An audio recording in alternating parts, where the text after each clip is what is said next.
Okay. Don't forget the Macaps group.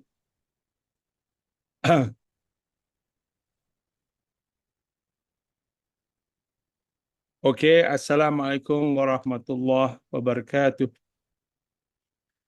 Thank you and welcome to our event, Movement for Monetary Justice event on genocide of Palestinians, genocide of Palestinians via the monetary system. Let's begin the event by reading Kitab Al-Fatiha. Auzubillah.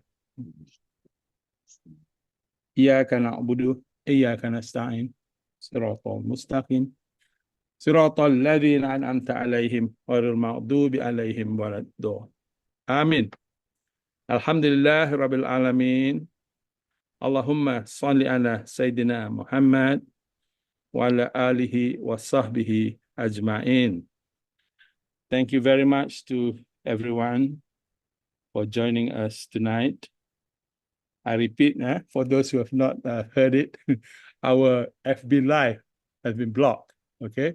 So get your friends to join Zoom. The link is posted on the Telegram website, yeah?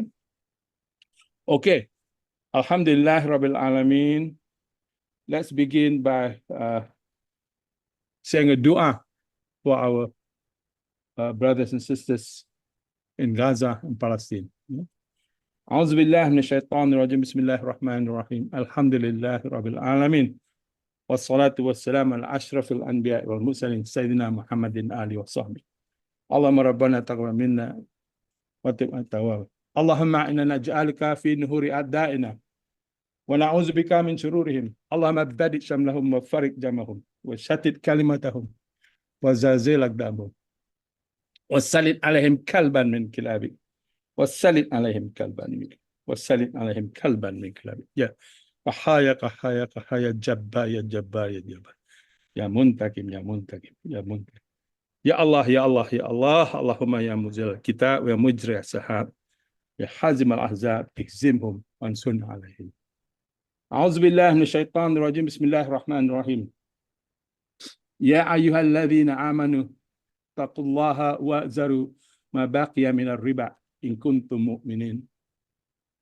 فإن لم تفعلوا فأذنوا بحرب من الله ورسوله وإن تبتم فلكم رؤوس أموالكم لا تظلمون ولا تظلمون. O you who believe, fear Allah and give up what remains due to you from riba, usury, if you are true believers. And if you do not, then be informed of a war from Allah and His Messenger. But if you repent, you may have your principle that you do no wrong, nor are you wrong. We've heard this ayat 278, 279, Al-Baqarah for many, many years.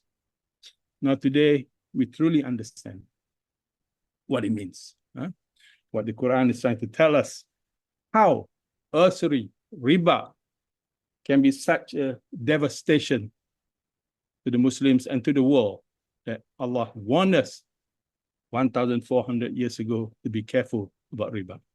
Okay? And riba, as we know now, is not just your loan with interest. It is about the creation of money. It's about the deliverance of money to the enemies of Islam. Gaza is the reason behind ayat 278 and 279. Alhamdulillah, tonight we have three distinguished professors who, in my view, is dalam bahasa Malaysia, menunggang arus, goes against the stream, goes against the norms, okay, and say what need to be said. We are too quiet, too meek to think about what has been put into our brains all this while. Yeah. So we are often informed by the scholars, by the Quran, to do tabayyun. So please, we call on the Ummah to do tabayyun, on the monetary system and the education system. Why do I say the education system? Because it is also controlled by the people who control the monetary system. They make sure that the education system did not reveal the true story. Yeah. Imagine economics professor in any university at this very moment are teaching their students bank lend from deposits. And it's always about the stability of the economy. It's never about the wrongful allocation of money to the real economy in order to benefit the ummah. The system is designed to benefit the owners of the bank. The owners of the bank are the riba masters, the usury masters. Yeah? And not just that, not just in the domestic economy, in the international economy. They began in 1913, where 5 banking families met in an island called Jekyll Island in New York. They went to Congress on Christmas Eve and tabled the Federal Reserve Act, which means it is the Central Bank of America, which is owned by 5 riba masters family. You imagine a central bank owned by the riba masters. And to make sure the whole world is practicing what they want to practice, they took over the Bank of International Settlements in Basel, Switzerland. This bank was set up after World War II to deal with reparations from Germany. They took it over. And from there, every year, twice a year, the central bank governors of almost all nations come to receive orders, to receive economic policies to implement in their own nation. Who is Bank of International Settlements in Basel? In 1897, hear me carefully, in 1897, Basel was the birthplace of the World Zionist Organization. So please, central bankers, think, when you go and you accept these policies, whose policies are you bringing back to your country? Yeah. Okay. Back to our event tonight. Let me read the biodata of our 3 distinguished speakers. The first one is the former chairman of MMJ, the beloved Professor Dr. Ahmad Kameel Maidin Mira, who is now currently Deputy Vice Chancellor at the University of Sultan Azlan Shah, Kuala Kangsar, Perak. Yeah, and his book that really impressed me is the one called The Theft of Nations. For those who heard about Adam Smith, Wealth of Nations, Prof. Kameel, in what year, Prof, the book came out first? It was 2004. In 2004, wrote a book that called The Theft of Nations. So for those who understand, that is realization that is at a time when not many people in the world understood. Yeah, thank you, Prof. I'll post your full resume. Okay. Okay. Secondly, and of course, Prof is now the advisor for MMJ. Yeah. And secondly, we have our very famous Prof Nazari. Okay. Apart from anything else, he is the chairman of BDS, Boycott, Divestment and Sanctions. And he will tell you the achievement of BDS.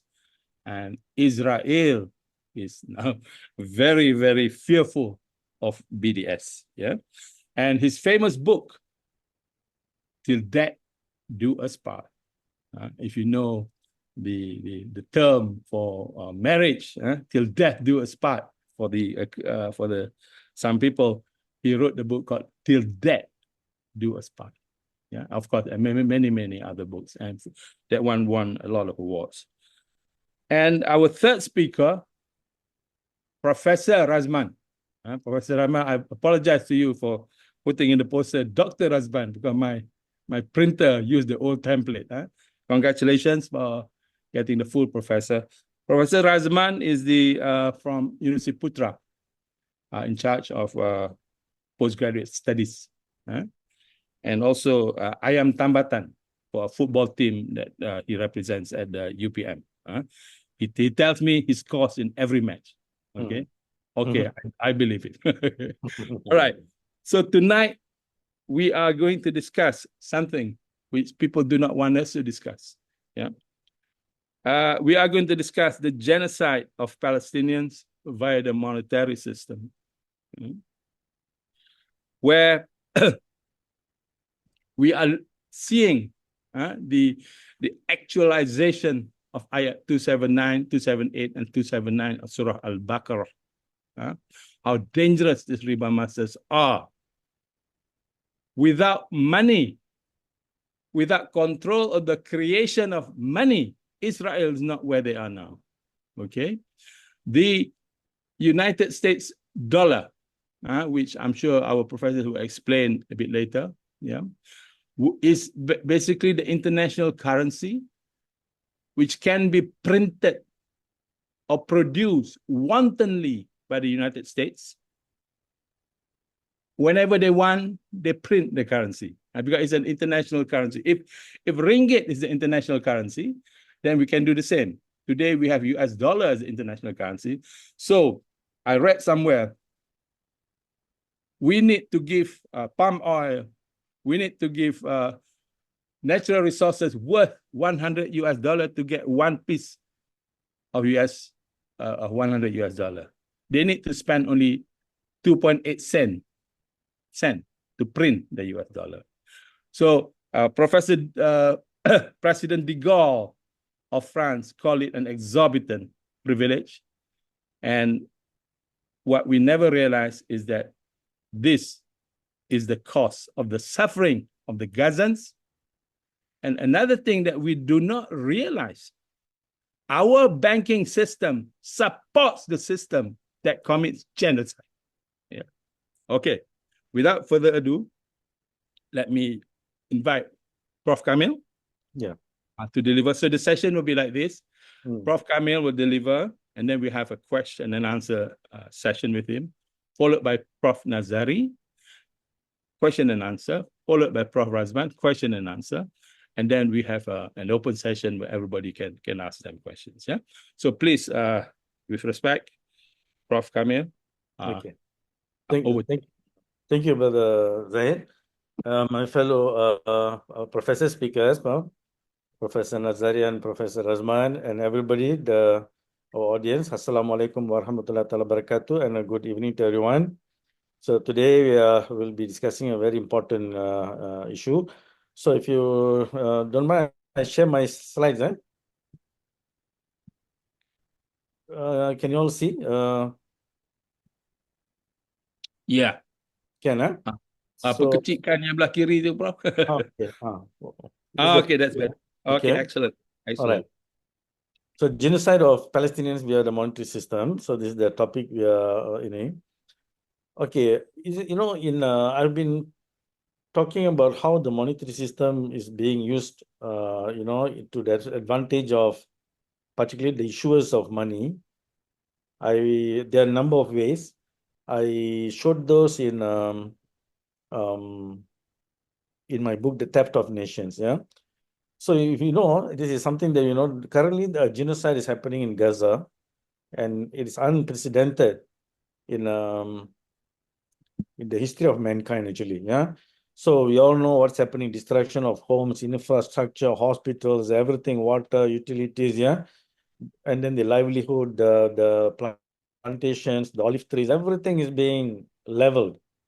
And even when people go to the distribution centers to take aid, and they're also killing them, So this is unprecedented in history. Not even the Holocaust can match what is happening here. You all know that. So you see the, one moment. Okay, so I wanted to first start the thing by Surah Al-Fatiha, as the tens and thousands of people who have been killed in Gaza and elsewhere, but Brother Zahid has already started that. So may Allah subhanahu wa ta'ala bless the souls that have been martyred, the shuhada of Gaza and this thing. Now, this presentation is how fiat money is used for enslaving, oppressing, and controlling people. And the mechanism I've already explained in my book, The Theft of Nations, which was about 21 years ago, it was written. It's very easy to understand. For example, the petrodollar, which Brother Zahid just mentioned, where the US dollar became the international currency, where all petrol oil transactions are done required to be done in the dollar. So any nation that needs oil, and oil is a basic necessity or is the engine, is input to the engine of the economic engine of nations. Every nation needs oil. Yeah. So when you need oil, then you need dollar in order to pay for the oil. But where do you get dollar? You need to give something to the US first before you can get the dollars, the dollar reserves that you can use for paying for the oil. So that is what made the US so powerful, and why a lot of international brains and everything, the brain drain from everywhere went to the US, and made America such a strong nation, military-wise, economic-wise, and so forth.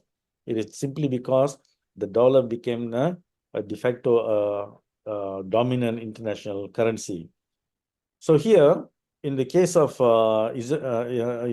Israel and Gaza, is the Israeli shekel. Of course, this story can be even mentioned in Malaysia. I've talked about in Malaysia how when the banking system was introduced after Penang, Malacca, and Singapore was declared as the state settlement, how the banking system, they started to print pieces of paper as ringgit, how they then dominated the economy of Malaysia. I've talked about this earlier. Even between like Indonesia and other countries, where where currencies of other nations, they are accepted or become legal tender in that place, then those countries, they benefit. For example, the Singapore dollar is the major currency in Batam Island. So then the Singapore dollars can be just flooded into Batam Island. They can buy land, buildings, and so on. And the creation of dollars is either you need some printing machine to get the physical, dollars, or simply electronic money, which is even cheaper to produce compared to even physical notes. Yeah. So the word is Sinoraj. Sinoraj is the purchasing power of fiat money over and above the cost of producing it. So today, producing electronic money is negligible, right? So when you create $1 million, 1 million ringgit, or 1 million whatever currency, just electronically, just like that, because it's not backed by gold or anything. So therefore, it has that much of Sinoraj, free purchasing power. So the word is technically now fiat money, it has free purchasing power. But this is what the global powers are actually competing for, to control the fiat money, because the banking system, for example, just creates money out of nothing and lends out to people at interest. We have been saying this for last, like 20 over years already. Just about a few weeks ago, even the governor, central bank governors, they have our Bank Negara Malaysia governors, they've admitted that money is created when loans are created. It's all out of nothing. Yeah. Now, coming to Gaza and Palestine in general, it comes, it is the way they control it is it happened from the Oslo Accord, 1993.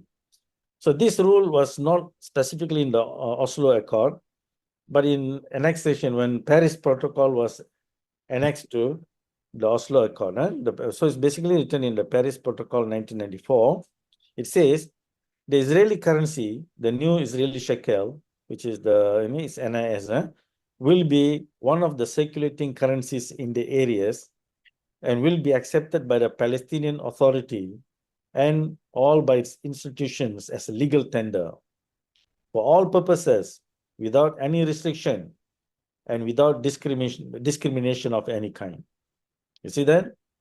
Specifically, this is the thing that the Israeli shekel is a legal tender. You need to understand that. The means when someone pays you for economic transactions, anything using the shekel, you must accept it. You see? This is how you control this. Once you put that in the agreement and then you also sign, yes, we accept, that means you have already accepted the defeat from the beginning. Because whatever you produce in your economy, you put hard work, you really this thing, you put a lot of resources and you produce goods and services, they can just print some papers, call it currency, or just electronically create the money and they just exchange those things with whatever you have produced. So they technically just take away whatever you produce through fiat money, all right? All right. So in essence, the Palestinian territories must accept the Israeli shekel as one of the official currencies, according to the accord. And it ties the Palestinian economy to Israel's economy, particularly in relation to the monetary policy, taxation, and trade. So you become dependent on the policies that Israel will now make regarding the shekel. And you have to follow that, whatever that's being right, determined by the policy. So the analysis is, one is a legal tender requirement. I already mentioned this. The clause explicitly obligates the Palestinian Authority and all the institutions to accept the shekel as legal tender. So this makes the shekel de facto and de jure currency in Palestinian territory. That means it is de facto legal tender, and also by law it is a legal tender already, by law. Okay? And no restriction or discrimination is allowed against it. Remember that, huh? Okay. Now, the number two, the Palestinian currency allowed, no Palestinian currency is allowed during the interim period. Okay, you cannot create your own money. So the Palestinian Authority, or even if you have a Palestinian Monetary Authority, is not allowed to mint or print currency. So it has some central banking powers or whatever, but it has no monetary sovereignty. You can't create even your own currency of your. It says multi-currency. It looks as though the multi-currency is permitted. That means US dollar or others also is. Once fiat currency issued by the enemy is accepted as a legal tender, then you have already accepted defeat from the beginning. We need to understand that. Under fiat money, if you have accepted their currency as your legal tender, then the game is over. Okay? So I say a shekel is a shekel. 100, this thing is 100 shekel. You are shekeling yourself. So Palestine first must free itself from the shekel by having its own money. All right?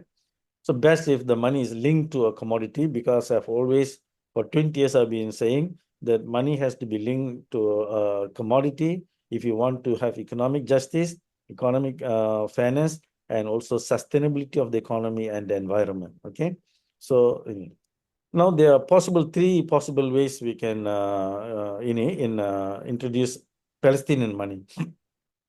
In the current situation, we can have a commodity-backed money.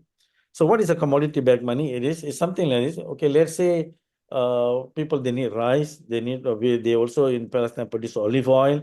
They have, let's say, flour that the people need for making bread and everything. These commodities, they are monetary commodities. Yeah. So if you keep them in a warehouse, you can issue warehouse certificate. And the warehouse certificates can circulate in the economy as money. And anybody who needs rice or olive oil or flour can come to the warehouse and redeem it. That means the certificates that are circulating in the economy, let's say Palestinian territories, they're circulating as money, but these are backed by commodities, essentials. And whoever needs it, they can redeem it. So this is similar to the coal-backed currency. the currency called Wara that was issued in Germany after World War I, 1923, in order to revive back the economy that was, it was just collapsing at that time. Yeah. So similar to that kind of arrangement, right? That's one way we can do it. But with this, Israelis are simply bombing everything. Then even implementing a warehouse kind of monetary system may prove impossible in the current situation. The second is we can introduce, for example, people in Gaza, they can still use our mobile phone.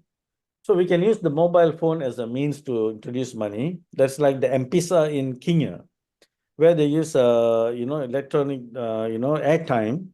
You have airtime. So you transfer the airtime as money between you, right? But if you use M-Pesa style in Gaza, then if they bomb these telecommunication systems and so forth, then it can severely disrupt the system.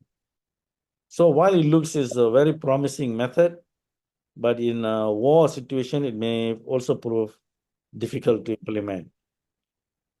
Then you might think, okay, then let's go to physical gold coins and silver coins and circulate them, real money within the system. Is it possible? Well, that may be possible, but then there's a problem. The problem is when Palestinians currently, all their, the farms are destroyed, their livelihoods are destroyed. They're just expecting people to help them from outside, right? Then there's no much produce to sell. Do you have a lot of vegetables to sell and so on within the? So when that lack of economic activities, then the gold and silver coins may not also succeed at this moment. Right. So what do we have? Right. So what do we have currently is that the only current solution. So this one is a leader. Aziz Zahid, Prof. Kameel, Prof. Razman, terima kasih kerana sudi menjemput saya pada malam ini. InsyaAllah I will start now because of we have time constraint. I will try to be as fast as possible. I will use my presentation here.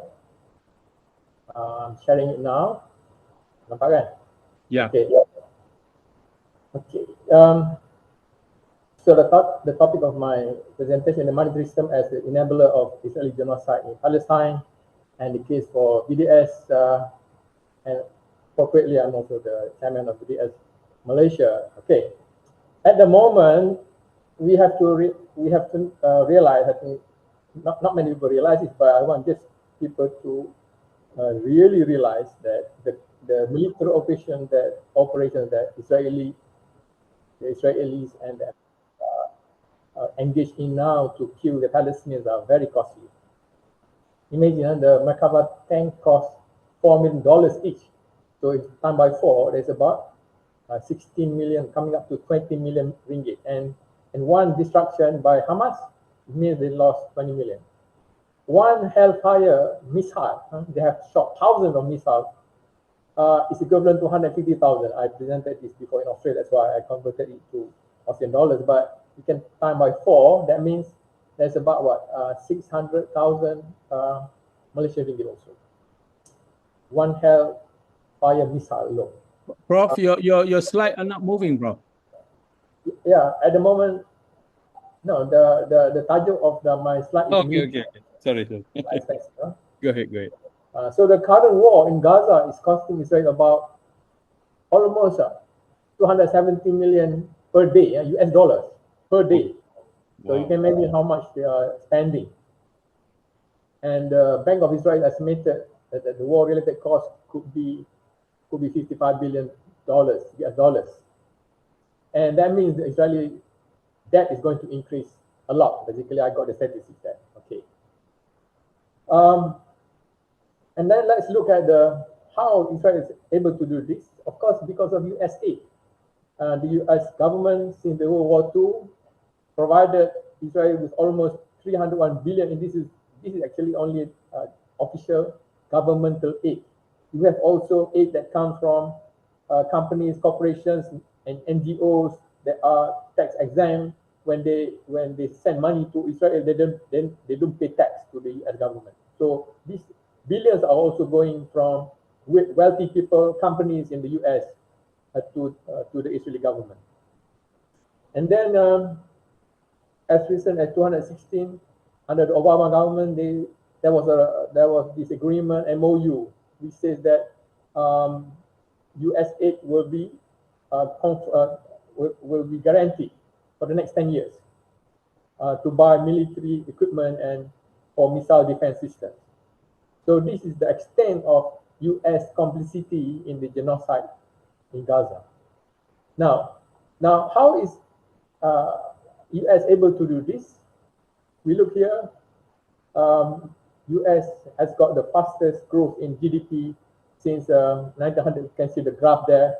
The pink curve shows the US increase in GDP.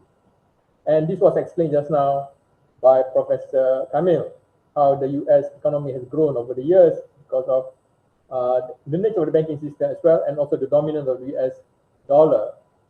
But I want to also share with you another graph, which is the growth of the US money supply. Prof, sorry, Prof, it's not moving. It's not moving. I think you're on slide number 3. We are still on slide number 1. Okay. Let me stop sharing and share again. Okay. Okay. Okay. Prof, it's not on PowerPoint. It's on something. I don't know what it I'm is. using PowerPoint at the moment. I'm using PowerPoint. Okay, yeah, the PowerPoint. All right. I will share the slide again. Hopefully, I think I cannot use the PowerPoint display. I need to use the Maximize it. Yeah. Let me see now. Here. Okay. Let me. Can you see now? Yes. Yeah. No need to maximize. Yeah, no need to maximize. Okay. Okay. Go ahead. And then this is the growth of the US money supply. So the US money supply has increased tremendously over the last couple of decades, especially after the end of the gold system. Now, but at the same time, you also see that the US national debt has increased tremendously. So why? Because the growth of money supply, as explained by Professor Kameel just now, takes place when the banks issue loans. So the loans in America has gone like crazy now, right? It's now the latest around 2025 is about 36 trillion, and that is why Trump is in trouble. That's why they hired the guy Elon Musk to cut government expenditure, etc., because the debt is now unmanageable. They are paying trillions per year, 1 trillion a year in interest alone on the US debt. Of course, the other lenders are central banks of the country, including the government of Malaysia, for buying treasury bills. At the same time, but all that money that are in US dollars were created by the US financial system in the form of debt. So that is why the debt is actually increasing, not only for the government, but also other corporate sectors and household debt, which I will explain later. So now, you can see actually in the US, poverty has increased tremendously. The greatest percentage over years, some regions are experiencing 40% poverty in the US. So the system that is creating a lot of money also creates debt and also increase inflation, reduce the purchasing power of money, and that's the reason why many Americans are now actually becoming very poor. This is the reality. So I got some quotation from an article in the Time magazine here, that 12.4% of Americans now live in poverty according to the 2022 data. So basically, this is the situation now. Maybe about 20 to 30% of Americans now are actually are classified as poor people. So now the question arises: why can an indebted nation, where the government is also in debt, the companies are also in debt, the Americans public is also in debt, with almost 30 million poor people, almost 13% of the population, continue to finance a war in Gaza, in Palestine, that costs USD $260 million a day. So how can this? How can this sound very unbelievable, right? Okay, so in order to understand this, we have to understand the nature of the financial industry, especially the US financial industry. So the US financial industry now is actually controlling is the most important industry in the US economy, right? So you can see the GDP share of the US financial industry is increasing like crazy now. So they are dominating the economy in the US now. And also the US banks, because of the dominance of the US dollar, they are actually controlling the rest of the world as well. Approximately half of all cross-border loans, international debt, securities, trade invoices are denominated in US dollars. Okay, so basically, as explained just now, and everybody knows this, now is now controlled. Transactions are now on the US dollar. And who creates that US dollar are the US financial industry. Okay, so when countries are in trouble, they borrow from the International Monetary Fund. So the International Monetary Fund gets money from where? The International Monetary Fund gets money from governments that contribute, and they contribute to the International Monetary Fund based on their quota.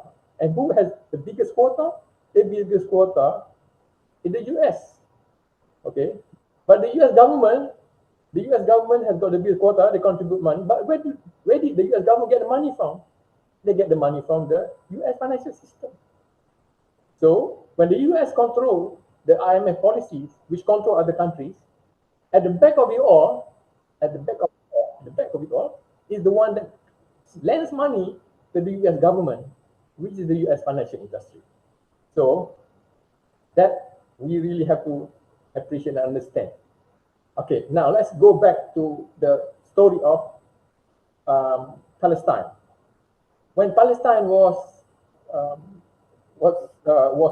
colonized by the British, and later on the Lord Balfour issued the declaration, the famous Balfour Declaration, 1917.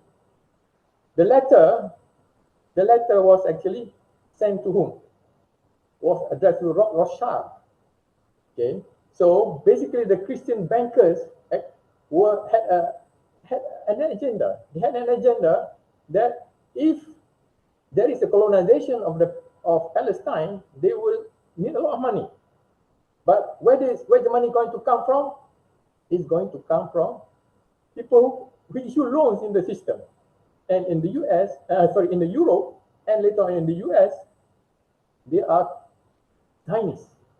And you can see this famous letter addressed to, written by Lord Balfour, the cabinet minister in the UK. It was actually addressed to Lord Rothschild, the banker, the banking family in the UK.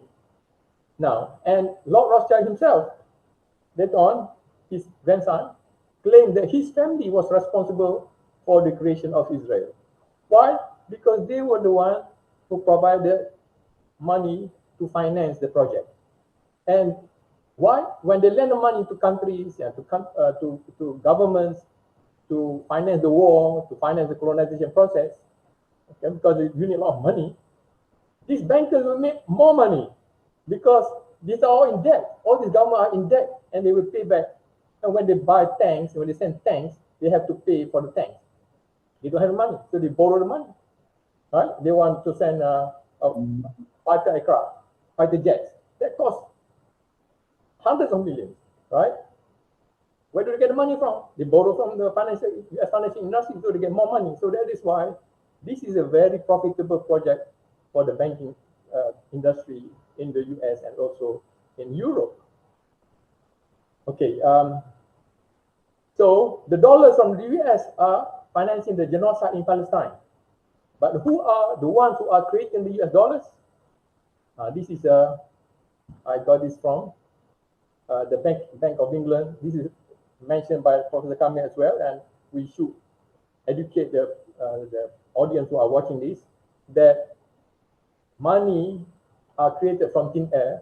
Whenever a bank makes a loan, it simultaneously creates a matching deposit and the borrower's bank's money, a bank's account, thereby creating new money. So this is what is happening now, that the US financial industry creates money from thin air, and that becomes money which is now a loan to the US public, to the US corporation, etc., etc. So what happened is that the debt level in the US is increasing like crazy. Now, total household debt grew by 212 billion, rising to 17.5 trillion US dollar. This is US trillion US dollar in the fourth quarter of 2023. And therefore, the whole country now is struggling, living in debt because of the dominance of the US financial industry. And here we see corporate America also carrying 13.7 trillion debt load. So not only the government, also the household debt, as well as the corporate America. So you can see now, the whole country is in debt. I listed it there. The federal government, the state government, the US household debt, corporate debt, these are all in trillions of US dollars. So the whole country is now drowning in debt. So if everybody's in debt, who is in control then, right? The answer is very clear now. The US financial elites. They are the ones who are really behind all this chaos that we are seeing all over the world, in America, in Gaza as well. Of course, in Gaza, we know what's happening. But in America also, they are also victimizing the ordinary Americans. Imagine the US public who are working like crazy for 3-4 jobs in order to generate income for their family. They have to pay 2,900 of their tax dollars to the Pentagon because of the war budget per taxpayer, and then 1,700 of their tax dollars to Pentagon's corporate contractors. So that is more than the average monthly rent in the US. So for the all war efforts, the US war efforts, more than 5,000 USD per US taxpayer. So you can, so what is happening now, not only are the Gazans being victimized, being killed, starvation over there, but also the US public. But Alhamdulillah, because of it's tragic. What happened in the genocide in Gaza is tragic, but at the same time, it's waking up the Americans to what is happening over there, and also what's happening to them in their own country. So they are now realizing that now what's happening in Gaza is settler colonialism, and now they are, for them, the evil country are not the Arab country but Israel. So you can see all the surveys are indicating that more and more Americans, especially among the youth, are supporting the Palestinians' effort for self-determination and to free themselves from the shackle of the Zionists. And we saw recently, the most important indication was how Zohran Mamdani, that guy in New York, won the nomination of the Democratic Party for the election of the mayor of New York. In the coming mayor election of New York, it was won for the Democratic Party. Zohran Mamdani won it, and he publicly said that if he comes to New York, we will arrest him.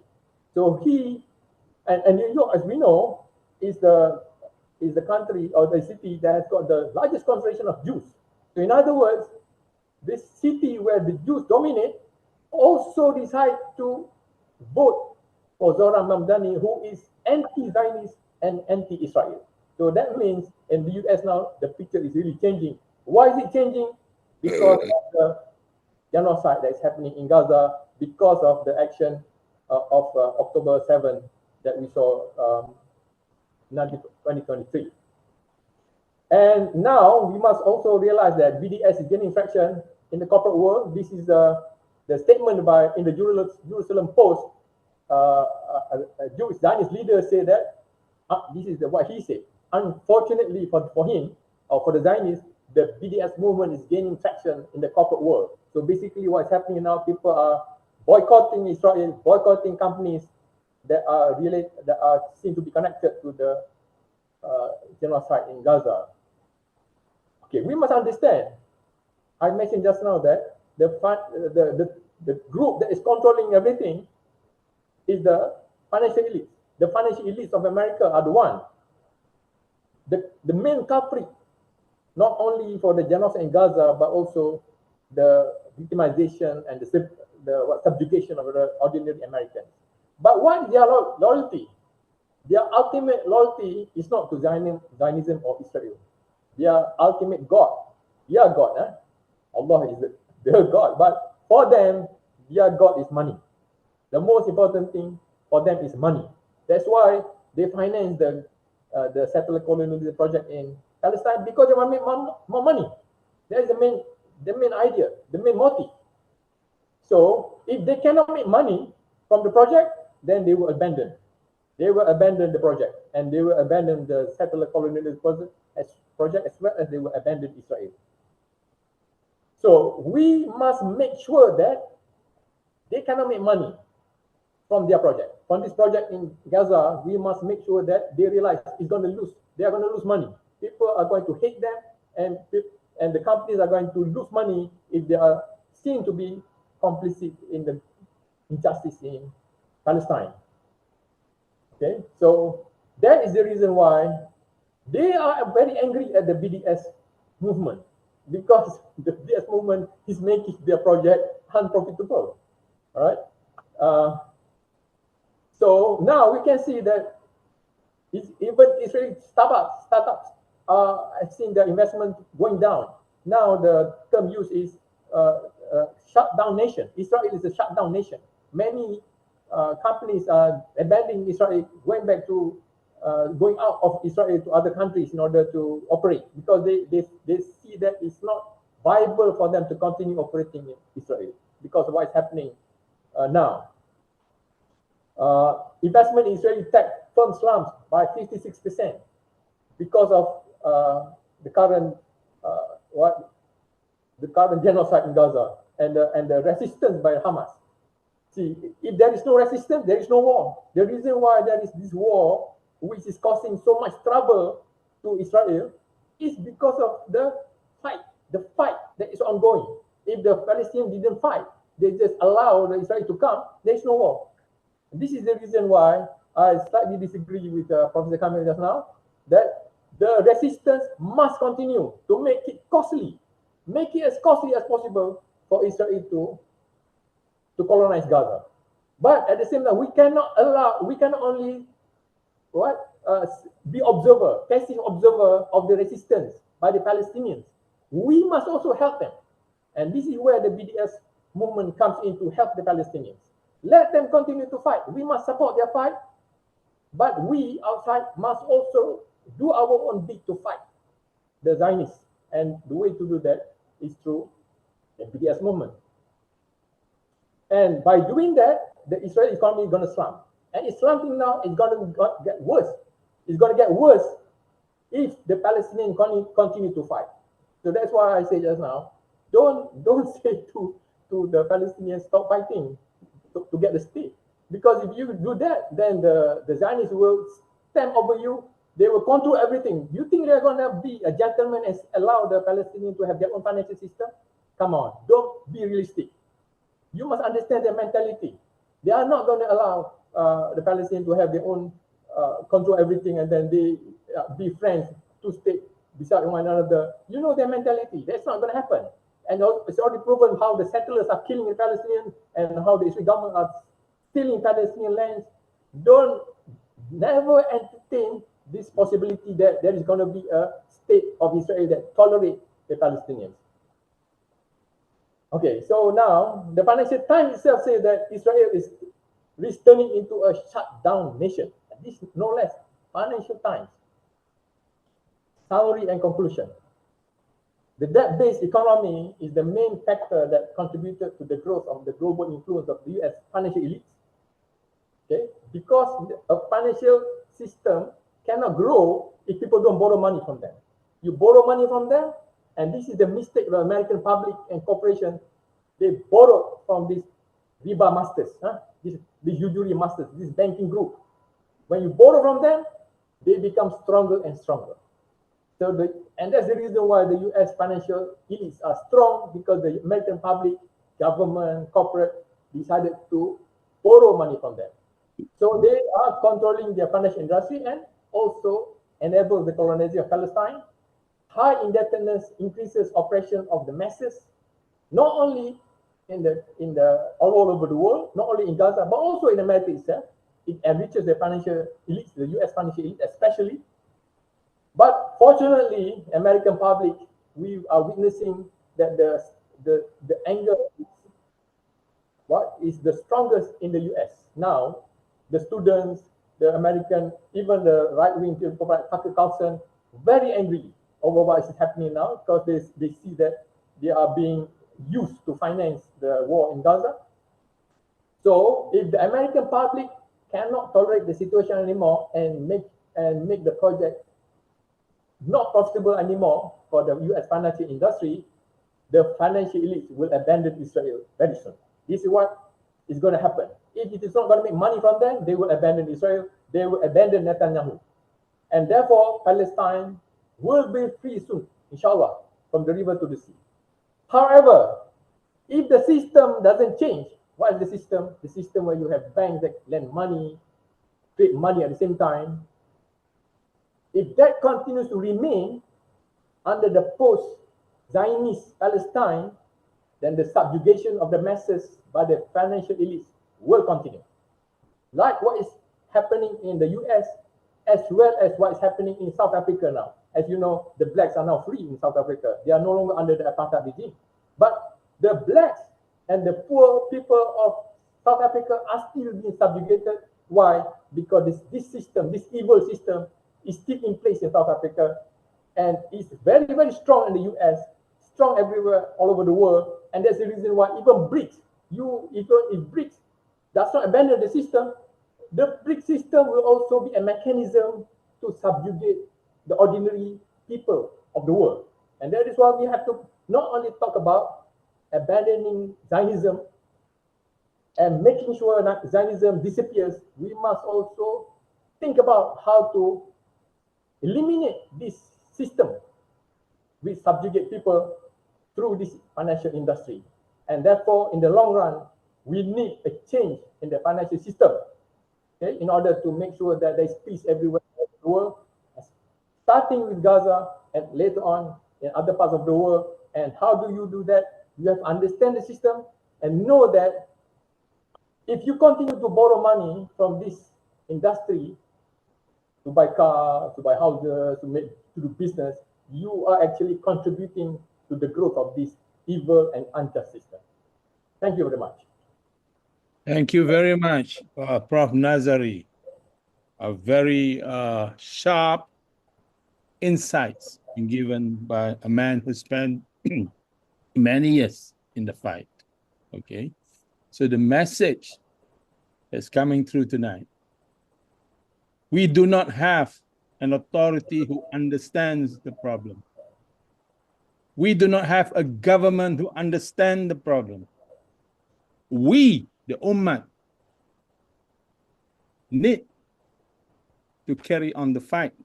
If there are no one around who understand enough.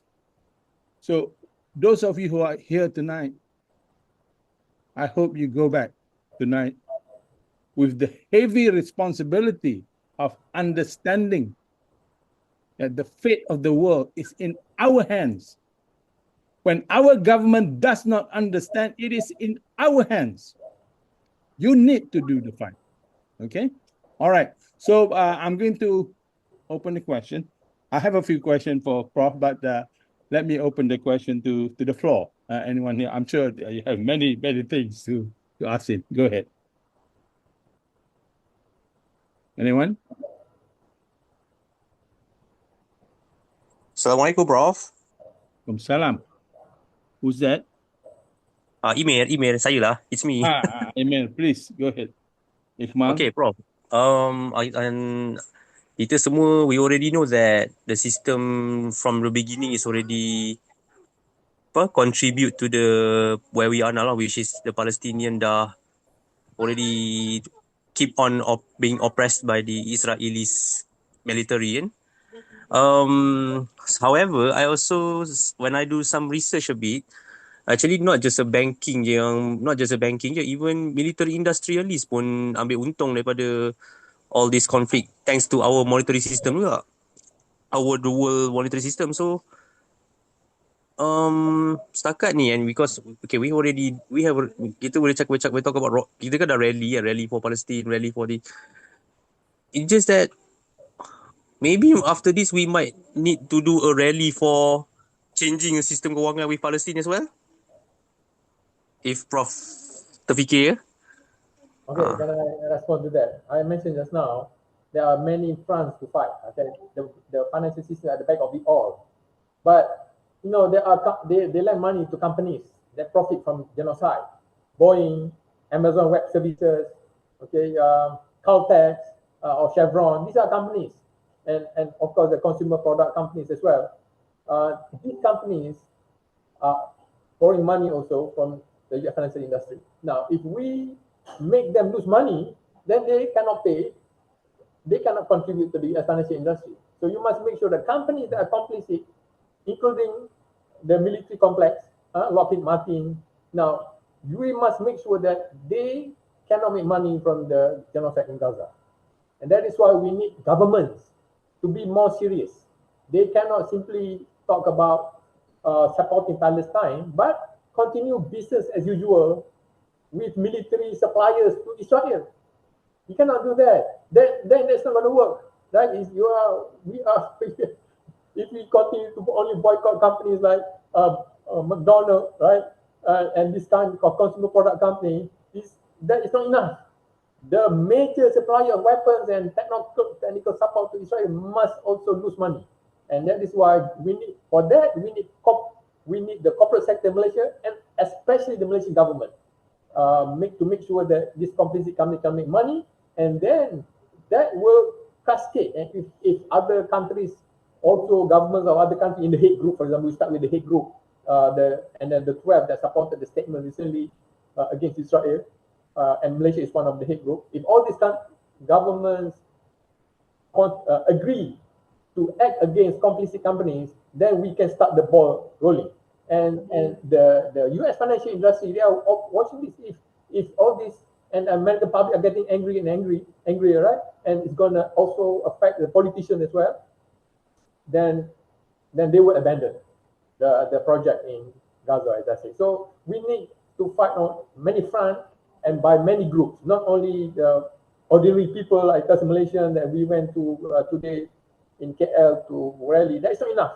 The governments must play their role as well. For example, they cannot continue to say, okay, Boeing, you are welcome to come. We are going to buy you 30 additional jets. That is not going to help the cause. Okay. Thank you, Professor. A succinct message coming up from Prof presentation today is that the financial elites of America, the enablers of this genocide, they are not loyal to Israel. They're not loyal to Zionism. They are loyal to money. Okay, so if we help BDS, right, we will be doing something very positive that will kill that particular country. Okay, one last question before we go to Dr. Razman. It's already 11:20. Any one final question? Anyone? Sorry, Professor Razman, you have to wait so late to make a presentation. Sorry. So cuti. Yes. Assalamualaikum. Who is that? Sorry. Doctor, please go ahead. Yeah. Sorry. One question again to Dr. Nazari. Just now I was suggesting why not we are using US dollar as a weapon to weaken them by BDS diversify from US dollar as we can go mass, and BDF has already proven that we hit few big companies by this one, because Okay, as long as okay. Yes, You go on, please. have to understand the nature of the global financial industry. Now, if we talk, for example, I don't use the US dollar myself, right? It's like a drop in the ocean. You know, the money is created in the billions every day by the US financial industry, in the billions. Okay, so when a Malaysian company don't want to use the US dollar, it's like a drop in the ocean. So, and that's the reason why even Petronas in Malaysia, when they will sell oil, they will also quote in US dollar. Right? So the BRICS countries, even India now is scared, right? Brazil is actually using US dollar. South Africa, very important member of BRICS, also using US dollar, almost 100% US dollar. So, yeah, this is true. If we can make sure that US dollar is not the currency, de facto currency of the world, yeah. But the problem is that when you want to fight, just like the Hamas fighters, they don't go straight in front of the tank. It's not realistic. In order to go to the front, they have to attack from other angles.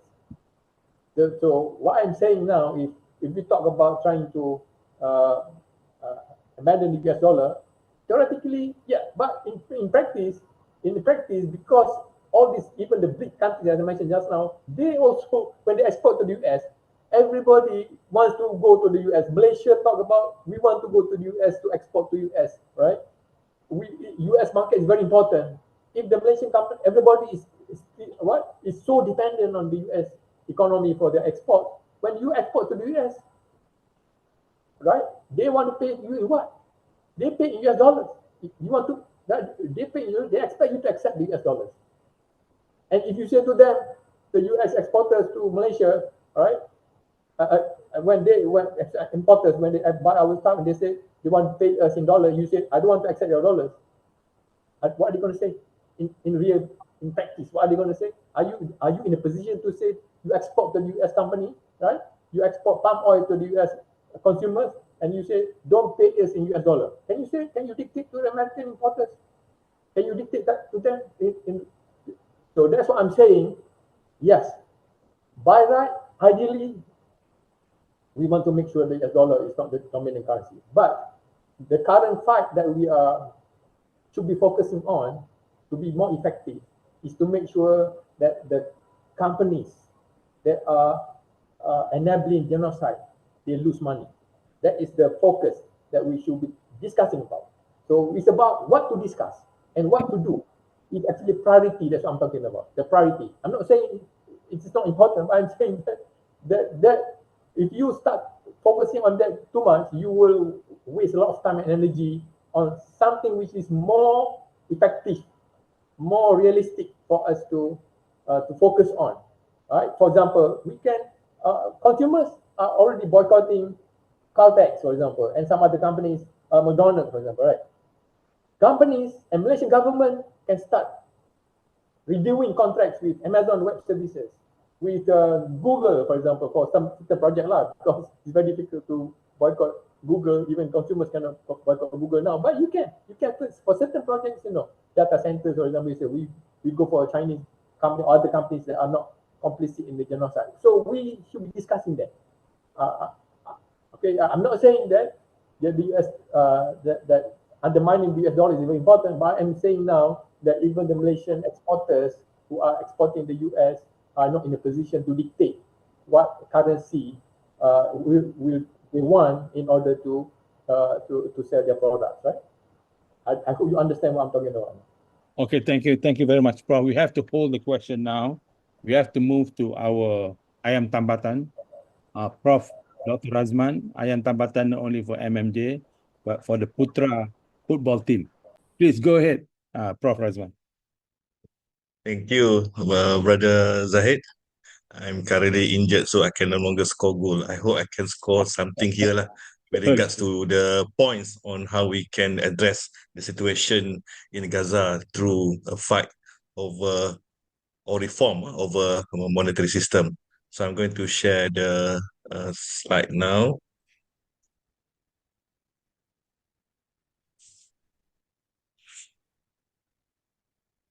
Okay, so basically what I'm trying to share here, mostly on things that going to happen soon and how we can prepare and ensure that we will not be further in the deep lizard hole.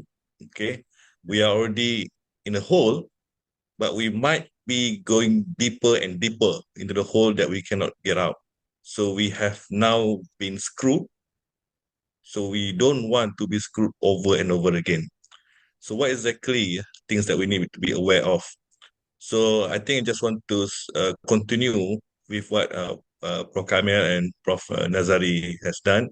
Basically, there are certain country who is benefiting from the ability to control the most powerful nation in the world, military-wise and economic-wise.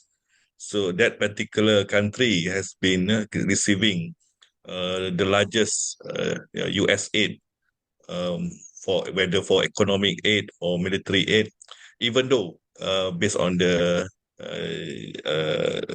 GNP per capita, they are the 14th wealthiest nation in the world.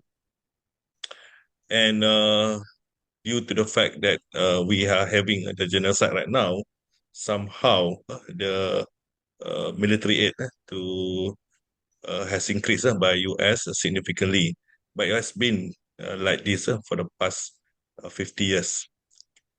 So this is the one country that need military aid for the past 50 years. And but of course, when we look into the those who buy, we have someone who is actually some country that is not really putting a good image, but they are probably the puppet or anyway. So so what we can see is that all these countries, they have been supporting the military industry in especially coming from US. So like what Prof. Nazari said, it's the corporation they are benefiting from this, as long as they can ensure there are war happening, not necessarily in the Middle East, but all around the world. So the military industry will benefiting from this. Peace is not a good thing for them. So what is the implication? What is the implication if you want to do something about it? If you want to boycott, if you want to punish the paymaster, so basically the financial elites, if you want to go against the government by targeting their currency. So all this corporation, all these financial elites, all this government, the powerful government, they will not simply going to just, surrender, accept whatever we want to do. Okay? They will do something about it. And we have seen this. We have seen when Russia in war with Ukraine, so these countries decided to block Swiss access to the bank. And this is not something new because they control the transfer system, Swift transfer system, and they have been doing this since Clinton time, where they impose payment sanction on Iran, North Korea, Syria, Venezuela, Russia now. In fact, there was one occasion in Malaysia even when they stopped the transfer payment to all Iranian living in Malaysia, so through the SWIFT system. Last time there was a boycott by truckers in Canada. So the Canadian government, just under Justin Trudeau, blocked the access to their bank account. And they can do this to individuals. So some of the Chinese individuals, and I think recently they have this economic sanction on this one rapporteur, UN rapporteur. So meaning that she cannot have access to any financial or bank access in US. And they have done this to individuals, institution, even bank in China. And US has done this continuously and increasingly. Okay. And because of that, as long as we are in this system, as long as we are using US dollar, as long as using SWIFT payment system, anytime we will be denied access of money transfer. Imagine if you want to transfer money to help Palestine, even they can simply block the payment. So what exactly a way out, okay, of not using the current existing monetary system? So recently we just had the presentation of RMK. So I was being interviewed by many reporters, and I also been studying the plan because I want to know, is there anything that we need to be aware of? What is our future direction for the next 5 years?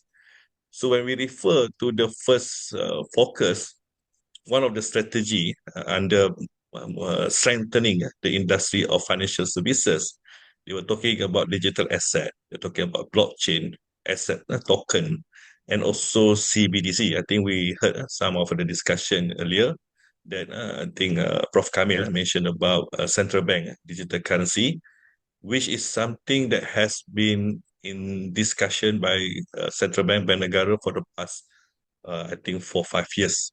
Even though they did mention, or the government, even though the government mentioned this plan, RMK 13, the bank, the central bank stated in their report recently that they are not thinking of launching this CBDC anytime soon, but it's probably not up to them. It's probably on, probably they probably have to do this because of the external movement.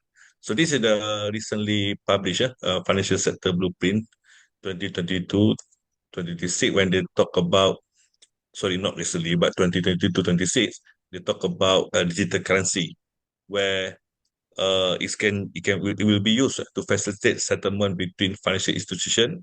It can even do for the cross trading between countries, and also for the day-to-day expenses by the public. So what does it mean? All this while, when central bank want to create money or print money, okay, this is M0. They have to print it. It become a liability, and for the Federal Reserve is normally backed by debt. Okay, so we don't have a commodity back. We don't have gold or silver to back our printed money. And then nowadays we started using e-wallet, electronic money, touch and go, Grab, or whatever. But all these actually are not new money. They are representative of the printed money. There's no money being created here. But CBDC will be a new money created electronically. It's a cryptocurrency under blockchain technology. So it's a backed by negara is 1-to-1 to ringgit. So meaning that instead of printing it, government can create the cryptocurrency, and it's a 1-to-1. Okay, so that's what CBDC is all about. But it is still denominated in fiat, meaning it has no ein, no intrinsic value, still a fiat currency. So since 2021, they have been looking into it, and there's a possibility they're going to start implementing it in the future. Sorry. Okay, why? Why? Because majority of the countries in the world are already looking into this. In fact, 11 countries have started launch their CBDCs, and China already do the pilot testing. I think in 3 provinces, cover 260 million. And why? And India, Brazil also thinking of launching this. The reason, because they are probably going to do this to bypass the SWIFT platform, as well as reducing the dependency on US dollar. Because SWIFT, because using the CBDC, the transfer, the exchange can be done very quickly, few milliseconds even. SWIFT take time, take a couple of days. So this is the most efficient, transparent, because it's everything under distributed ledger on the blockchain, and this will ensure that they will not be subjected to any payment sanction by the US. So imagine if China insists from now on, all the trading countries with them must use CBDC. So everyone have to upgrade or adopt the system. So this is something that we probably see the fact that everyone moving there towards CBDC.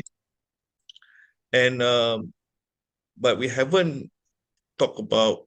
Oh, sorry, we did have talk about this. Prof. Kameel and Prof. Nazari mentioned about money creation. This is from Bank of England, where money is being created through lending. When Prof. Kameel mentioned about the Deputy Governor of Banegara recently, when they have this Muzakarah Cendekawan Syariah Nusantara, sounds very nice. Okay, in Bangkok, and this is I think for the first time, Banegara admitted that 94%, which is true. I could already look into the percentage of M0 compared to the other M. It's actually 6%. The rest of the world, like UK, I think less than that, 5 or 4. But Malaysia, 6%. So meaning that 94% of women pula, 94% of money are in the form of bank deposit, created primarily when bank extend loan.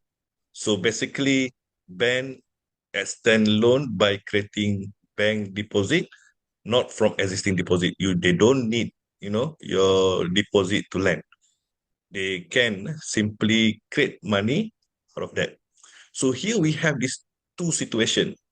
We have money being created, printed, M0 from central bank, which has no intrinsic value, and then it just represents 6%. The 94% created by the commercial banks. And now we're going to have CBDC, which is another form of fiat currency. Okay, so the countries, they're trying to solve the situation where they don't have to depend on US dollar, but they haven't addressed this banking or this debt based economy, where majority of the credit that we have, we are using nowadays, is actually created out of nothing, which contribute to the rising prices since 2010 to now. The consumer price index, inflasi, increased by more than 34%. The housing prices has been increasing far faster than our salary. We have seen the situation where our fertility rate has been reducing below the replacement rate. Now I think we're 1.7 because the stress, we are not making enough money. So there are many articles talking about this creation of money. I think I show this. So when talking about this, if we want to help our brethren in Palestine, we can be easily derailed. We can easily be made bankrupt by just one event, because we don't have nothing back against our currency. So because this fiat money, the intrinsic value will eventually return to zero. Okay, so this is actually the fact that our rights has been taken. We worked so hard to earn this money. We thought it has value, but next day we found out that it worth to nothing. Meaning, let's imagine if there's hyperinflation, where hyperinflation definition is the currency, or the inflation. So the inflation increased more than 50% in the period of time. So we thought that it cannot happen to us like what happened to Hungary, Zimbabwe, Yugoslavia, Germany last time, Venezuela. But we are all using the same system. So meaning that we can experience the situation where we have $1 million in our bank. The next day, we discovered it cannot even enough to buy a cup of teh tarik. It can happen. And it just take, sometimes a single person to cause this. Like in Zimbabwe, because of the leader, decided to do some to come up with some policy that eventually caused the nation to suffer from it. Or we can have a financial hitman. In 97, 98, we have seen how certain individuals can manipulate and cause financial crisis. So because of that, when we are fighting to a fairer monetary economic system, we need to also understand the game. As long as we are inside the debt-based economy, we will never win. The goalpost will be changed from time to time. Even when we are upgrading ourselves to CBDC, which is still a fiat-based currency. So because we are inside their rules, it's like playing football. We thought we can score goal with better shoes, but now they make the goal post movable. Okay, so we don't want to be like this, Venezuela and Zimbabwe, but we can be like them if we are being vocal enough against them. So how do we protect? We need to have a critical mass. We need to have awareness. We need to do a political pressure, asking our government that, or not asking, maybe ordering them that if they wanted to do this CBDC, it cannot be managed by central bank, because like what Brother Zahid said, how can a few officers who are not elected by us have the power to decide, the monetary system of the country? Who hired them to decide the OPR rate? Who hired them to print how much money, paper currency every year? And if they are not performing, last time they were the biggest currency speculator, costs billions of dollars, losses of billions of dollars. And were they being punished? No. So now, if they are going to create CBDC, so who's going to monitor them? What if they created this as many as they can? So first, we need to make sure this is something that can be done in a transparent manner. Another public banking, who is responsible to the people through the parliament, where they are answerable to this institution, where they have to present whatever, if they want, where they're going to lend the money to, to which sector. Recently, when I look into Maybank annual report, stated that they only allocated 3 to 4% to SMEs, together with bank muamalat also. Very minimum financing given to SMEs. So this is what we want, and we want also something back to what we have been doing before. When we are using money has intrinsic value, commodity back, not necessarily by gold or silver, but something that also can be accepted by the community. So we want this public banking have the ability to lend to SMEs through the benevolent loan, the Kadu Hassan, not necessarily lend 10,000, receive 10,000, but we can couple it with hibah, meaning that the company, they can pay extra if they want in a form of hibah, which we don't set the rate. And also we can have this commodity and this currency to be backed by commodity, because now we have the system to do all the necessary formula to be part of the basket of the commodity to the currency. When we pay zakat fitrah from the time of the Prophet until now, it's always one sack of staple food, satu gantang Baghdad, around 2.3, 2.5 kilogram. So if we paying using the weight of the rice, for example, so it's always remain the same till the day of Qiyamah. But the fact that we are paying with the money, ringgit, the value somehow tend to increase and increase. Not because of that, because of the ringgit has been depreciating. So similarly, when we want to have a commodity-backed currency, it's backed by the weight of the commodity and not by the value of it. So, so when we have this commodity-backed currency, we can still treat it as like a normal ringgit we can exchange with other currency. But when the time comes, when there's a situation of short supply of commodity, we can redeem it. We can get access to this commodity for our consumption. And this will help our farmers, our paddy planters, for example, because now they are literally growing money out of tree.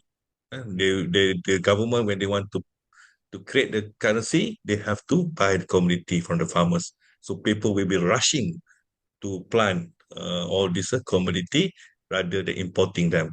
And we will be able to address the food security even.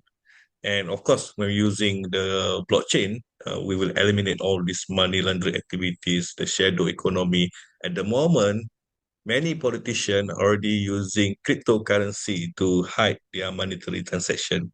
So if we allow the current system, we are going to lose lots more rather than having this. So government will be able to do the monitoring and targeting the affected community easily, because everything is transparent. And this is something, and like I said, will bypass the SWIFT system. So moving forward, that's the reason why we're having this session. We want every those who attend to be the champion, to be the one who spread this, that the politician listen to the people. If the people didn't tell them what we want, they will just simply telling us what they think is good for us. What we are currently having is not good. It's like having sugar candy. It tastes nice now, but later you will be suffering from diabetes. You're gonna lose your leg and everything else. So we need to tell them we don't want candy. We want habatus sauda. We want something that will benefit us in the long run. It's not something they like, but if they don't like it, no, we choose somebody else. So public awareness, more keep talking about it is very important. The current system is not, sustainable. It's stealing our rights. Sebenarnya zalim. And if somebody asks me, bank Islam dengan bank konvensional sama ke? The front is different, but the transaction is the same. Kalau tengok RHB Islamic RHB, tengok dia punya financial statement yang dia submit dekat SSM, semua kosong. Walaupun ada shareholder, walaupun ada lembaga pengarah, tapi the account is zero. Why? Because they actually have one centralized account. So dia tak separate pun. They still subjected to Bank Negara, Basel 3. Maknanya walaupun kat depan tu guna tawaruk ke, guna all kind of 3 party or 4 party punya contract, but the accounting debit credit transaction still principal interest. So but what alternative do we have? So that's why, like what Prof. Nazari said, we need to move away from debt-based alternative. We already have the alternative. We have musyarakah, mudarabah, equity crowdfunding. We have zakat, sadaqah, kardu hasan, wakaf. We have musyarakah, mutanakisah. We have mukassah netting yang Prof. Kameel always championing. And of course, we have currency with AIN. We already have it. It's the perfect system. It has been used successfully during the Islamic Empire, but we forgot or we are not aware about this because there's a certain agenda to show that debt is crucial. Nak belajar, pinjam. Nak kahwin, pinjam. Nak kereta, pinjam. Nak rumah, pinjam. Nak kahwin lagi, pinjam. Nak wakaf pun pinjam. Nak mati sekarang ni pun pinjam. Sebab apa, lot kubur tu apa kena bayar 30,000. I mean some ada apa kaum lah, dia kena beli plot kubur tu 30,000. So because of that, we have to fight for the change of the monetary system, and we need to support the leaders who understand this. And this is something that I hope all of us will take this opportunity to become your purpose of life, because probably it's not about us, probably it's about our future generation. We don't want to be facing our creator in the hereafter and being asked what have we done. If we just simply keep it to ourselves, will that save us later? So we need to keep talking about it. If that's the only thing you can do, just keep talking about it. That's all I am asking from all of you. Thank you so much. Thank you very much, Prof. Razman.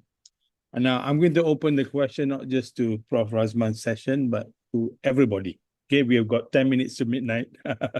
But before that, allow me to spend about two or 3 minutes to remind us what is the monetary system, because it's not something that is easily understood.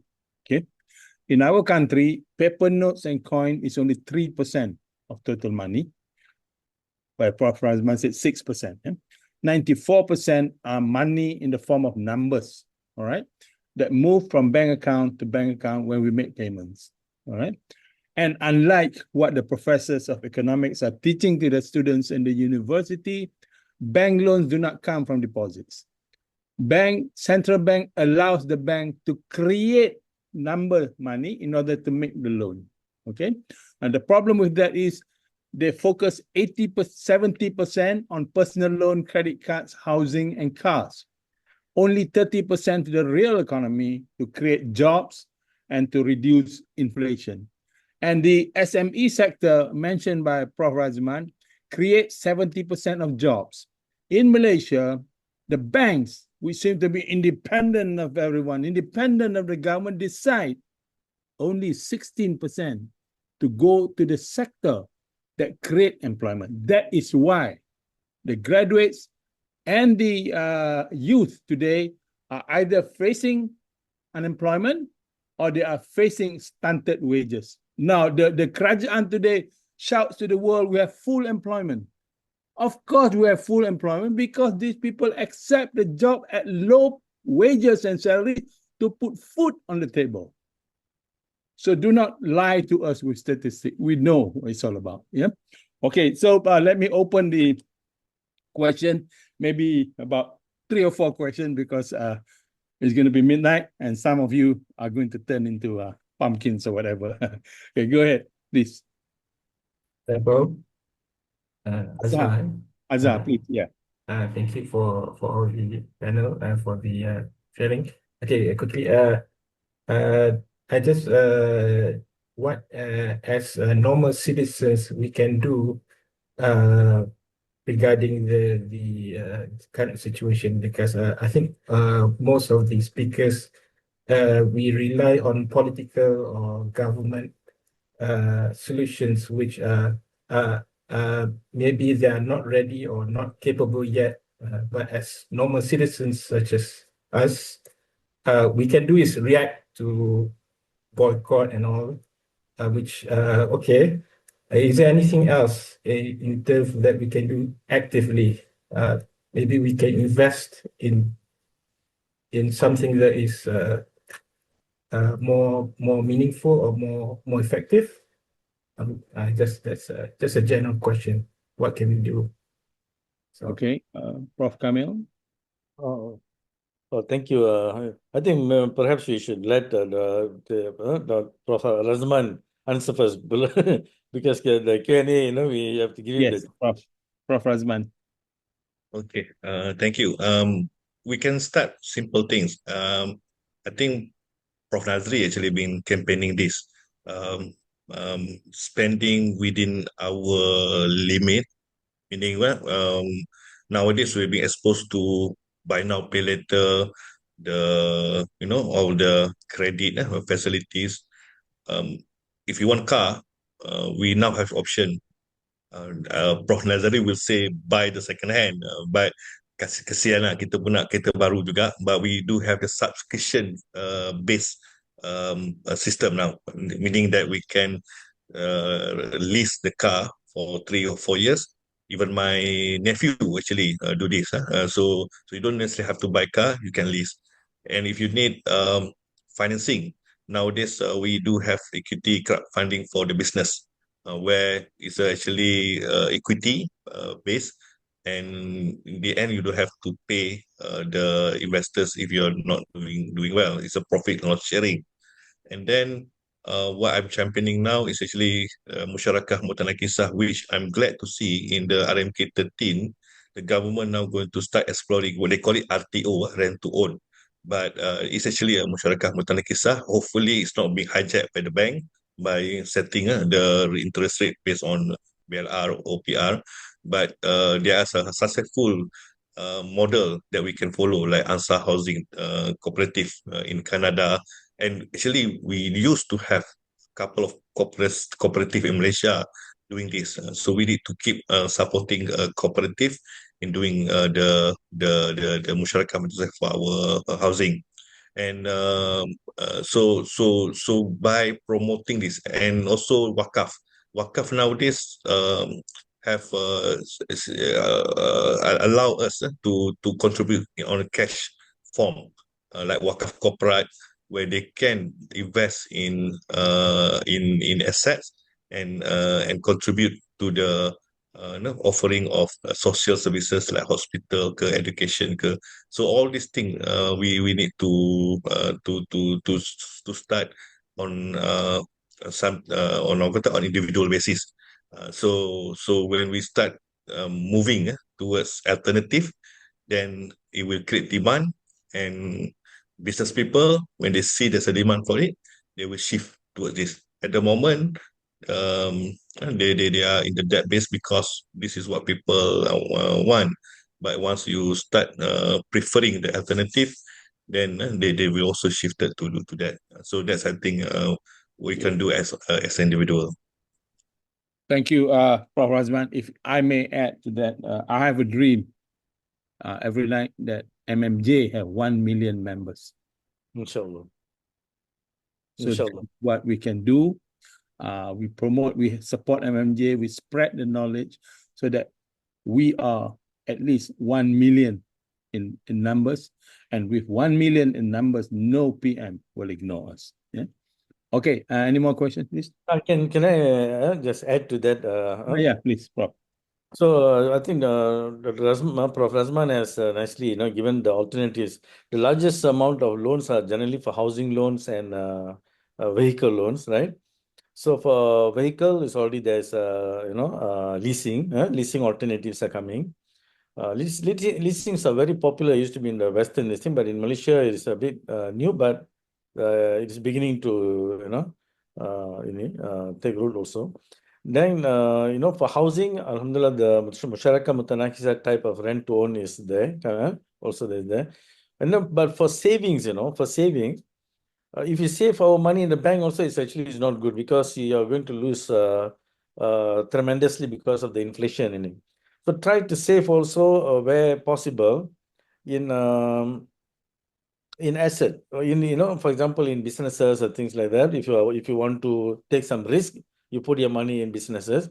But then I've always been advising people, at least put some in gold.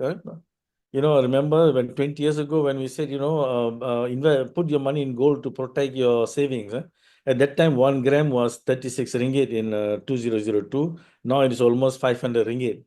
From 36 ringgit to 500 ringgit, you can imagine. At least you can protect your savings. So these are the alternatives, we can take currently.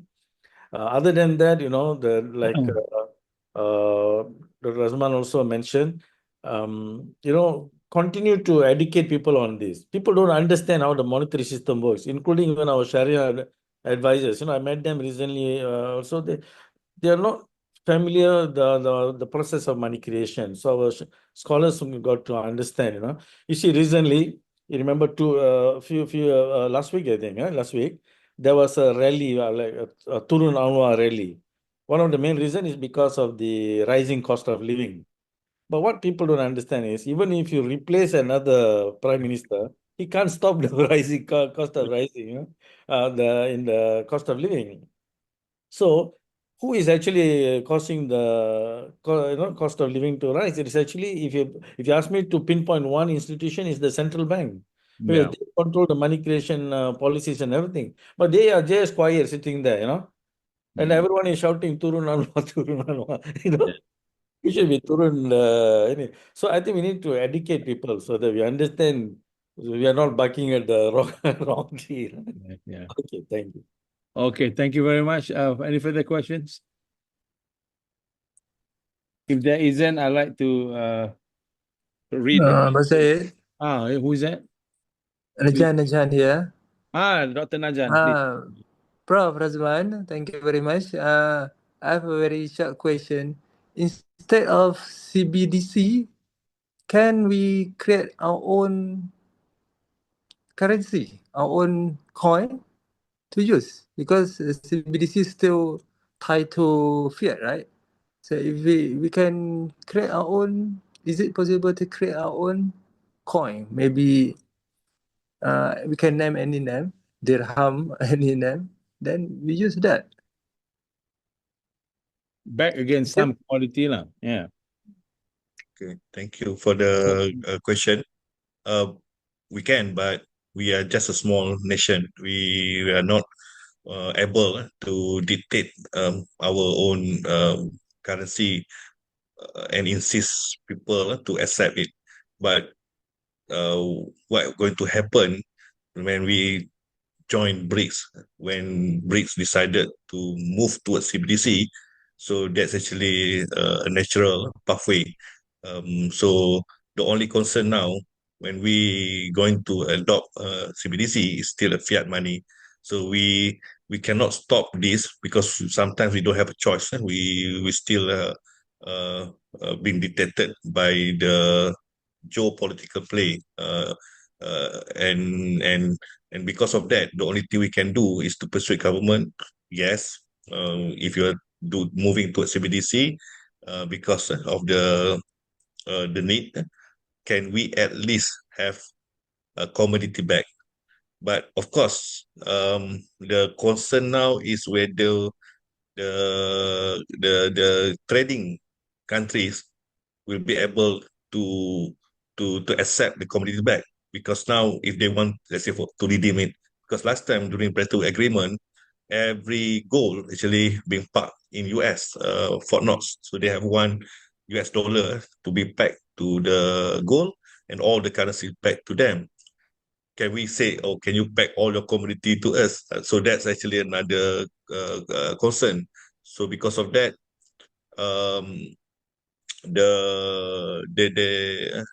we might want to do it at the domestic level, at retail level.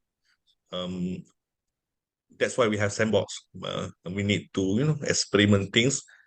And if we want to have dinar, like what some of our past leaders have want to do, the concern is whether we have enough gold reserve to back our currency.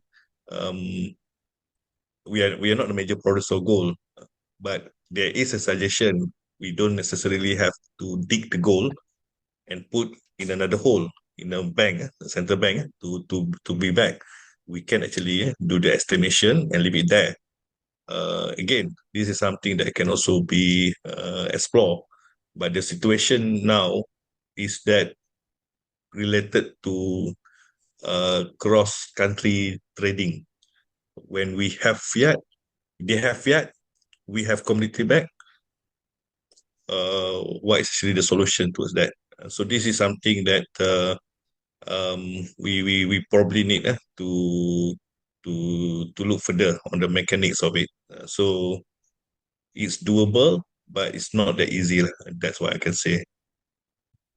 Okay, thank you, Prof. Razman. I think we'll take just one more question from Briggs, from FB, and after that, final words from the speakers. There's a question here from Nur Izzah Mukhtar. Does BRICS still have the opportunity to challenge the supremacy of the US dollar as a world reserve currency? If I may, Prof. Kameel, Prof. Razman, I'll answer this question. Prof. Pro Kameel lah. And then after that, Dr. Razman, Prof. Razman can. Well, the BRICS definitely it has a very powerful position to implement an alternative to the US dollar, and actually they are doing it. That's why President Trump and others are very worried about BRICS. Yeah, because the first is they have started to settle trade. Instead of going through SWIFT and so on, they have started to settle trade using their own national currencies. That means bilateral arrangements. And if you turn that into multilateral arrangement, that means, just you do trade and then at the periodically, let's say 3 months or 6 months or so, you net off the differences and then you settle, it will be even more powerful. So the US and others, they're very worried about this development, And BRICS is also thinking about coming up with its own currency, even though it has not materialized much yet. But discussion is there to back the currency to a certain amount of gold and so forth. All right. Next is what BRICS is doing is that, each country, they have our internal domestic payment systems, right? Now they're linking between the countries. So once you link, then again, you can bypass the SWIFT system. So the BRICS is actually providing a very powerful, you need to counter the US this thing. And if you notice the development of political this thing, BRICS became more powerful when people realized that America could not, end the Ukraine war. The Ukraine war was continuing, then they realized, hey, America doesn't seem to be as powerful as, we perceived to be, So that's why then the BRICS became, very powerful, and then they came up with all these alternatives. So, yeah, BRICS has the, is in a position to give a challenge to the hegemony of the dollar. Okay, thank you. Prof. Razman, any final words from you? So, if I'm trying to think about the other side.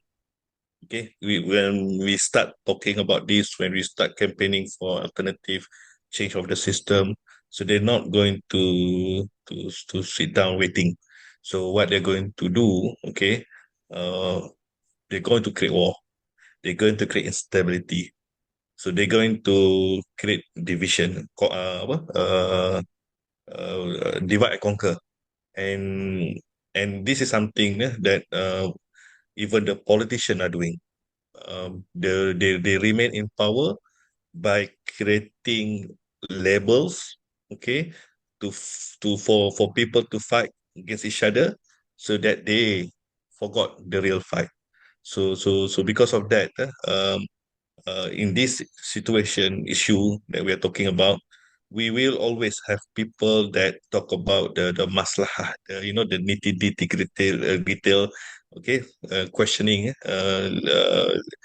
the intricacy, the technical aspect of it, and then we forgot the main reason why we are here in the first place. So we need to, remember we are fighting for the fair and the justice of our monetary system. Every day, our rights has been stolen without us realizing it. Our 50 ringgit 20 years ago, 50 ringgit now is diminishing in the purchasing power. So we are actually being robbed without knowing it. And because of that, uh, the intention now is actually say enough is enough. We want a better system. We want something that will not put us in debt, become slave to the financial institution, and we want the alternative now. So start from ourselves, not taking that anymore. Boycott the capitalistic companies that supporting the genocide, and more importantly, keep talking about it and promote MMJ.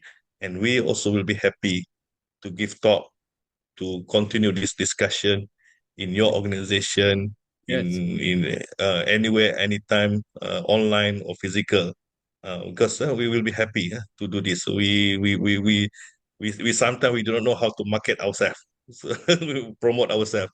So we need your help also to invite us to give talk. We'll be ready, and hopefully there are more of us to talk about this.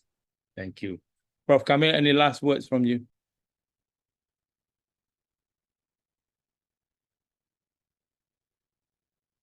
Prof. Kameel? Okay, sorry.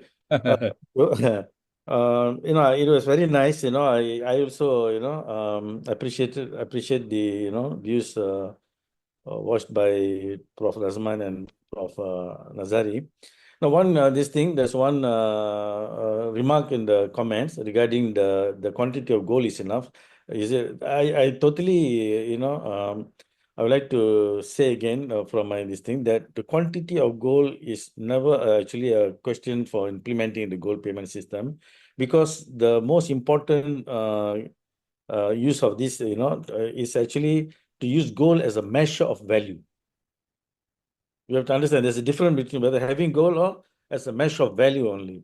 Because we are going to trade a lot of things. We just have to value the things that we're going to trade, and then we exchange. So in other words, I've been always proposing the netting system. That's why the multilateral system that I mentioned, bilateral systems, these are all netting systems actually, bilateral, multilateral. So we use gold as just to measure the items that we are exchanging among ourselves. So the quantity of gold is never a question actually. Yeah. So don't. So there's a remark there. So that's why I would like to say that. Thank you very much. Okay, thank you. Before we end, thank you very much for being a very attentive audience. I would like to end with two thoughts. Yeah. One, I think we should begin to consider to criminalize the Zionism belief. Yeah. When we hear of massacre, when we hear of genocide, if it's done by North Korean, for example, done by Africa, for example, they are not doing it thinking that the people they massacre are less than humans. This is the difference between Zionism and all these other people. They think those people in Gaza are animals. That is why they are doing the things that is unbelievable at the moment. So I think the world should begin to consider to criminalize Zionism. And secondly, I think we need to win the hearts of the American public. They are beginning to change, and we need to tell them we are with them. We are not against them. We are against their leaders who has been bought by that particular people. Those are the only Americans that we don't like. Them, they are just as ordinary people as us, and we are with them in their fight for justice. Thank you very much, Prof. Kameel, Prof. Nazari, and Prof. Razman for your valuable contribution. And to everyone here, Habibah, Len Kamal, Siti Nurlina Said, Aziz Mokhtar, and many others, please join MMJ. And we have a website in Telegram. And that if you, like Prof. Razman says, if you want us to go to your institution, we will go. No problem. 5 people, no problem. All we need is one per ayam. That's all. Yeah. Okay. Thank you very much. Thank you very much. See you again. Assalamualaikum Salam. warahmatullahi wabarakatuh. Assalamualaikum warahmatullahi wabarakatuh. Salam.